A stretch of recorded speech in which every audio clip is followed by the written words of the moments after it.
हाय, मेरा नाम गौरांक, मैं चार्टर्ड अकाउंटेंट। आपका मेरे चैनल बिजनेस कंसल्टेंट में स्वागत है। इस वीडियो में हम लोग बात करेंगे। देखिए, यदि आप किसी कंपनी में इन्वेस्टमेंट करना चाहते हैं लॉन्ग टर्म पर्पज से यदि आप कंपनी में इन्वेस्टमेंट करना चाहते हैं तो आप इस वेबसाइट का यूज़ कर सकते हैं रेशो एनालिसिस के लिए। क्लियर है? ये वेबसाइट आपकी क्या है? in.tradingview.com/scanner इसका साइट्स का यूज़ कर सकते हैं। देखिए, आप उसी कंपनी में इन्वेस्टमेंट कर सकते हैं जो कंपनी लिस्टेड है। लिस्टेड में कौन कौन सी है? जो या तो एनएससी में लिस्टेड होगी या बीएससी में लिस्टेड होगी, बॉम्बे स्टॉक एक्सचेंज में या नेशनल स्टॉक एक्सचेंज में। इन कंपनियों में हम इन्वेस्टमेंट कर सकते हैं। बाकी आप यदि शार्क टैंक देखेंगे, शार्क टैंक में आप देख सकते हैं वहां पे जो स्टार्टअप आते हैं काफी सारे, वो लिस्टेड तो नहीं होते हैं, लेकिन वो अपनी इक्विटी बेच रहे होते हैं, तो वैसे भी आप इन्वेस्टमेंट कर सकते हैं।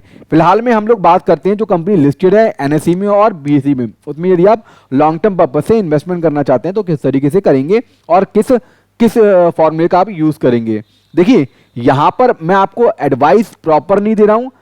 कहने का मतलब ये कि आप अपनी जो अंडरस्टैंडिंग है कंपनी के लिए और सेक्टर के लिए, उसको आपको जरूर कंसीडर करना है। मैं आपको बस यहां पर आपको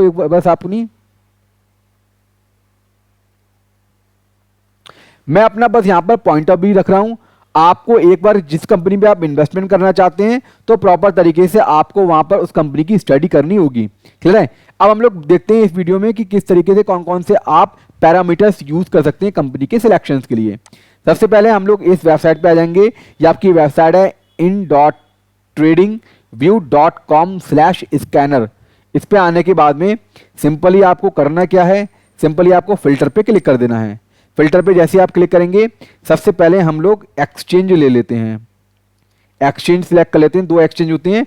फिलहाल में हम लोग यहाँ पर एनएससी को सिलेक्ट कर लेते हैं। जैसे मैंने एनएससी को सिलेक्ट करा तो जितनी कंपनी एनएससी में रजिस्टर्ड होंगी वो यहाँ पर सब आपको दिखाई देने लगेंगी। पहला मैंने आपको यहाँ पर फिल्टर कर दी, पहला फिल्टर लगा दिया।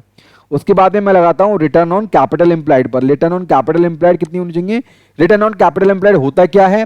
देखिए, रिटर्न ऑन कैपिटल एम्प्लॉयड का सीधा सा फॉर्मूला ये earning before interest and tax है ना। Earning before interest and tax divide by total assets company की, उसमें से अगर मैं करंट लायबिलिटीज माइनस कर दूं तो इस तरीके से आप ये रेशो निकाल सकते हैं।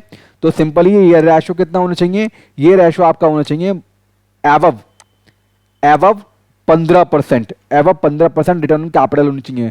रिटर्न ऑन इक्विटी कितनी होनी चाहिए? एवव 12%। कितनी होनी चाहिए? एवव 12%। तो यहाँ पे हम लोग सिलेक्ट कर लेंगे एवव 12%। एक मिनट, थोड़ा सा दिक्कत ले रहा है। यहाँ पर ले लेंगे एवव 12%। क्लियर? अब आपने ये फिल्टर लगा लिए। इसके बाद में आप मार्केट कैपिटलाइजेशन दे सकते हैं, क्योंकि तीन तरीके की कंपनियां होती हैं, लार्ज कैप, मिड कैप और स्मॉल कैप। आपको सिलेक्ट करना पड़ेगा किस कंपनी में इन्वेस्टमेंट करना चाहते हैं। यदि कंपनी की जो मार्केट कैपिटलाइजेशन है 20,000 से ज़्यादा, 20,000 करोड़ से ज़्यादा की है तो उसको हम लोग कहते हैं लार्ज कैप। 10,000 से 20,000 तक है मिड कैप कहलाती है। जिसकी कैपिटलाइजेशन 10,000 से नीचे है उसको हम लोग स्मॉल कैप कहते हैं। कैपिटलाइजेशन कैसे निकालते हैं? कैपिटलाइजेशन वैल्यू कैसे निकालते हैं? देखिए, ट्रेडेड शेयर, किसी भी कंपनी के traded share multiply by market price, इस तरीके से हम लोग किसी कंपनी क्या निकालते हैं? कैपिटलाइजेशन की, उसकी कैपिटल कितनी है। क्लियर है? तो आप ये सिलेक्ट कर सकते हैं कि आपको मिड कैप में आना है। वैसे तो आपको जितना भी आपका पोर्टफोलियो है आपका, वो आपका लार्ज कैप, मिड कैप और स्मॉल कैप तीनों में आपका क्या होना चाहिए? डाइवर्सिफाई होना चाहिए। क्लियर है? तो फिलहाल में हम लोग यहां पर आगे बढ़ते हैं। सिंपली आपको करना क्या है? मार्केट कैपिटलाइजेशन कितनी रखनी है आपको? यहां पे मैं कर देता हूं 200 बिलियन, जिसकी 200 बिलियन से ज्यादा की मार्केट कैपिटलाइजेशन है, बस वही कंपनी यहां पर दिखाई दे। क्लियर है? या पैरामीटर्स लगाने के बाद में आप यहाँ पे सेक्टर भी सिलेक्ट कर सकते हैं कि आपको सिर्फ हेल्थ सेक्टर में ही इन्वेस्टमेंट करना है, तो वो भी आप सिलेक्ट कर सकते हैं सेक्टर। यहाँ पे आपको सेक्टर टाइप करना है और सेक्टर टाइप करने के बाद में एनी पे जिस आप सेक्टर पे इन्वेस्टमेंट करना चाहते हैं आप वैसा भी कर सकते हैं कि आप यहाँ पर सेक्टर सिलेक्ट कर लें। फिलहाल में हम लोग ऐसा नहीं करते हैं। अब हम लोग चलते हैं सीधे, मैंने कट कर दिया। मुझे जो फिल्टर लगाने थे मैंने लगा लिए हैं। इसके बाद में आप देख सकते हैं काफ़ी सारी कंपनियों के यहाँ पर नाम आ चुके हैं।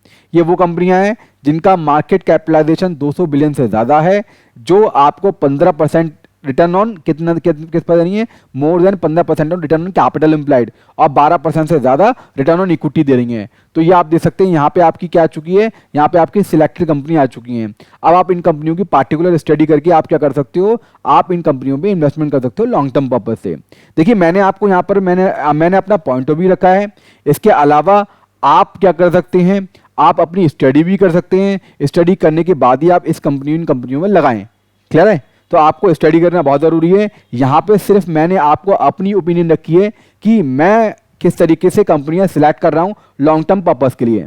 क्लियर है? तो फिलहाल में मैं अपनी वीडियो यहाँ पे क्लोज कर रहा हूँ। इसी तरीके से काफ़ी सारी वीडियो जो आपकी जीएसटी से रिलेटेड होगी, क्लियर है, जो आपकी जीएसटी से रिलेटेड होगी, जीएसटी से रिलेटेड होगी, आपकी काफ़ी सारी वीडियो जीएसटी से रिलेटेड होगी, इनकम टैक्स से रिलेटेड और फाइनेंशियल नॉलेज मैं आपको अपने चैनल पे देता रहूंगा।